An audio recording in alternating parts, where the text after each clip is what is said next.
Yun mga kap, yung solid, isasagad pa natin, no? Itotodo pa natin yung pagka-solid. Okay, Lynx Duo. Babagsakan mo ng Pop Barber Shaver na solid mga kap. Okay, itong Lynx Duo na to mga kap, naka 7,500 RPM ang motor. Okay, naka 3,200 mAh lithium ion battery. Okay, mataas yun mga kap dahil usually nasa 2,200 to 2,600 mAh ang mga regular na clippers, no?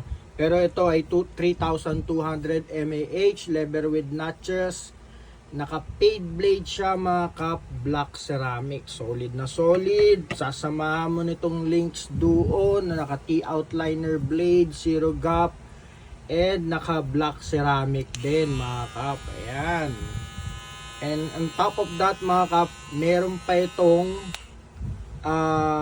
charging stand. Okay, hindi ko lang naisama dito sa video na to, no? Pero ito ng dalawa na to, may charging stand to. Tapos sasamahan mo nito Pop Barber Shaver, napaka solid mga kap. Ayan, no? Pakinggan nyo yung tunog mga kap. Sobrang powerful nitong shaver na to. Tapos dual foil pa yan mga kap. And then at the same time, available, no, yung foil at saka yung blade. Just in case na kailangan mo magpalit, available ang ating ang foil at blade nito, no. Solid na solid to mga kap. Okay, pili na.